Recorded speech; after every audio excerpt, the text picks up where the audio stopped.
Something has shifted inside Buckingham Palace, and the shift is not the kind that arrives with fanfare or a carefully worded press release softening the edges of its significance. It is the kind that appears quietly, in the fine print of a court circular, in the deliberate timing of a private ceremony, in the expression on a face that has spent decades learning to reveal nothing in public. And when you understand the full context of what King Charles III has been doing in recent months, the honors quietly bestowed, the constitutional arrangements carefully updated, the responsibilities steadily redistributed, what emerges is not simply a story about titles and ceremony. It is a story about a monarchy preparing itself for uncertainty, and about one woman who has been preparing for exactly this role her entire life without ever being asked to announce it.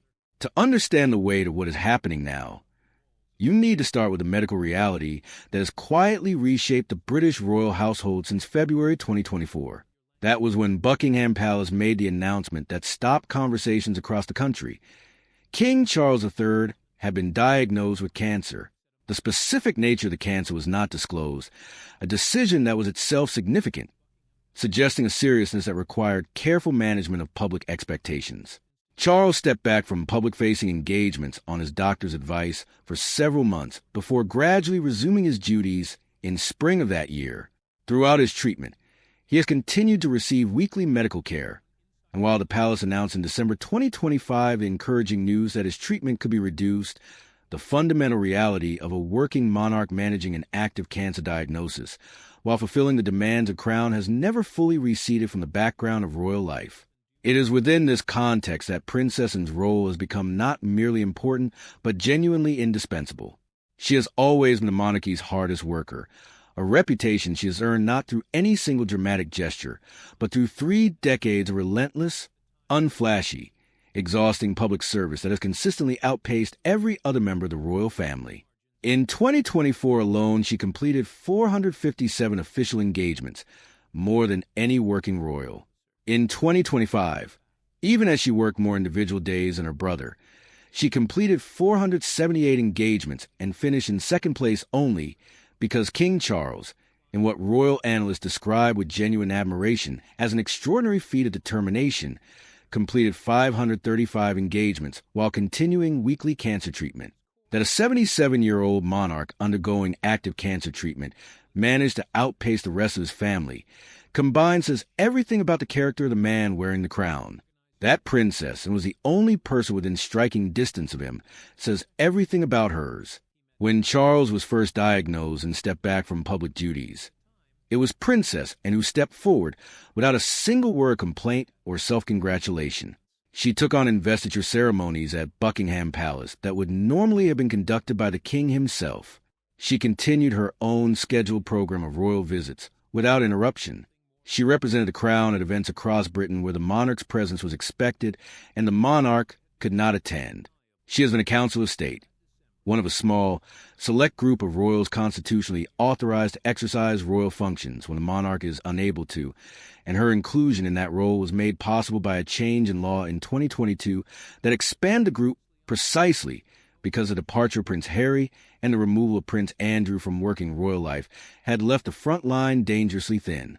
In other words, the system around Princess has been formally adjusted to give her more constitutional authority, and she has used every particle of it without drawing unnecessary attention to herself. The most significant and revealing gesture of recent months was not an announcement, but a ceremony, a private ceremony held at Balmoral Castle on the 21st of August, 2025, recorded in the official court circular in language so restrained that most readers scrolled past it without pausing.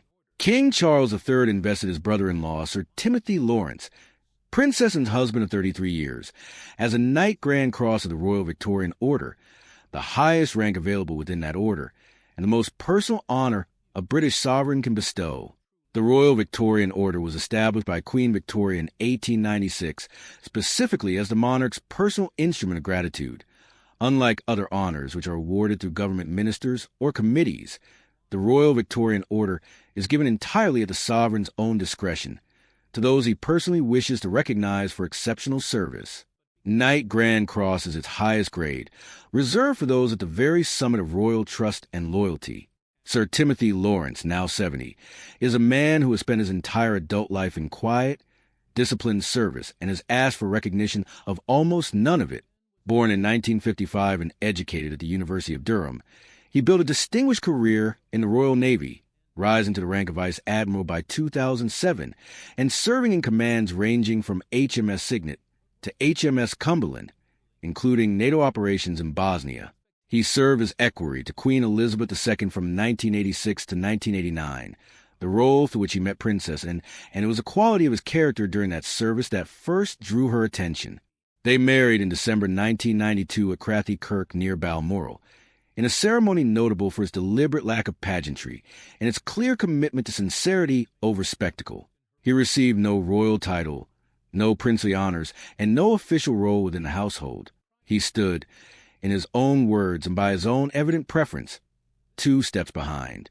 He has remained there ever since, present, constant, and almost entirely invisible to the cameras that follow his wife through hundreds of engagements every year.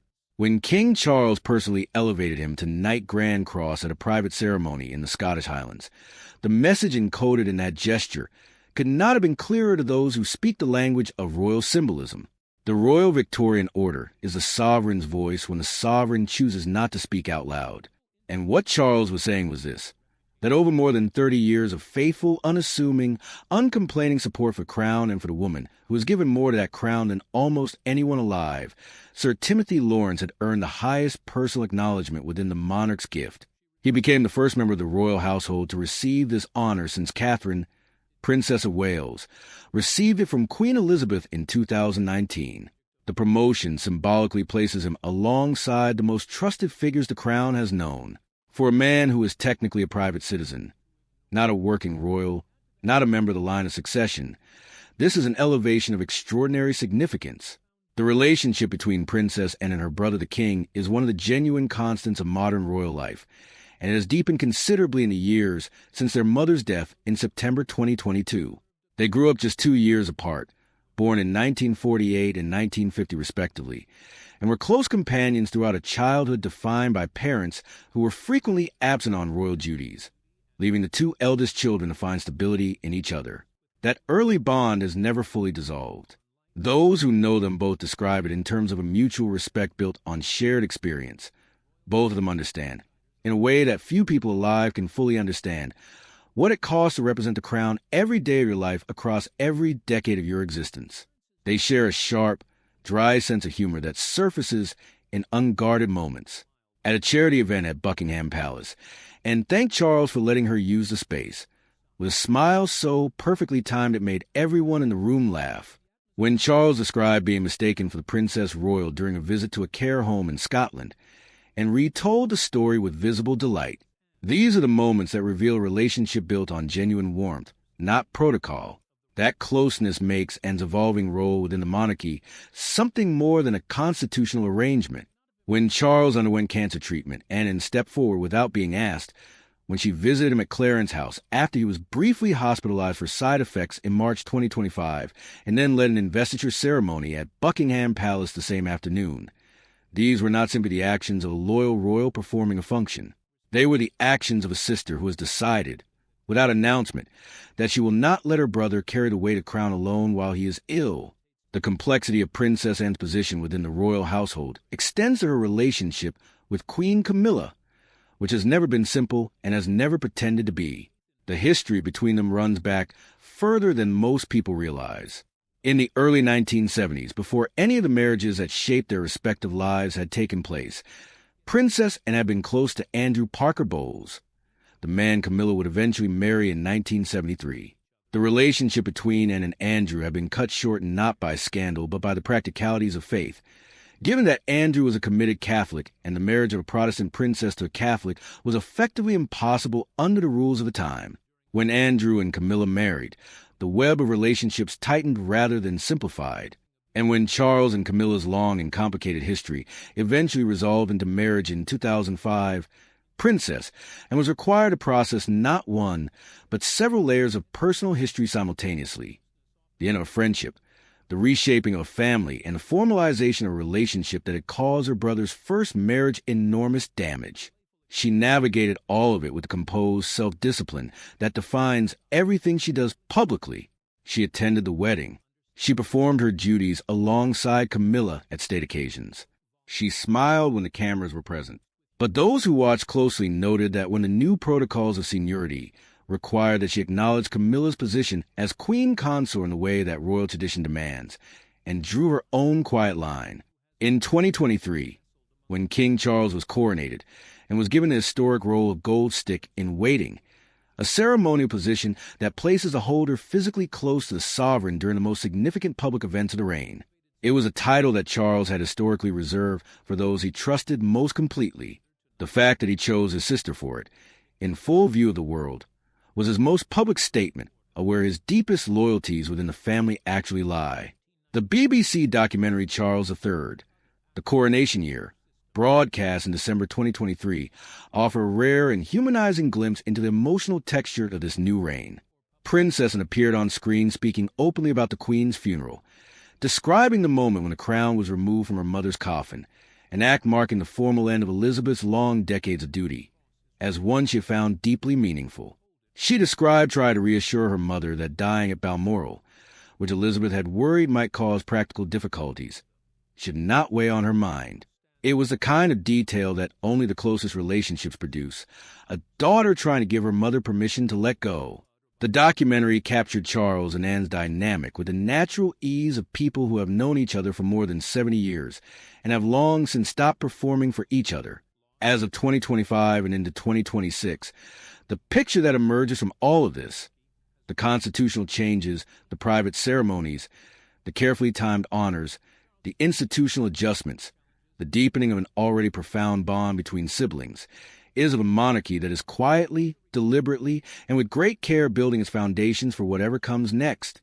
Princess has completed more royal engagements in recent years than almost any other living person. She has been formally given the constitutional authority to represent the crown when the crown cannot speak for itself. Her husband has been elevated to the highest personal honor within the sovereign's gift, and she has done all of this, every single part of it, without once suggesting that she deserves more recognition than she has already received.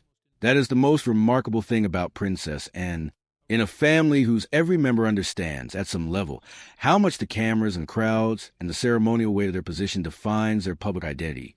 She has built the most significant institutional role of any royal in her generation through the systematic rejection of attention.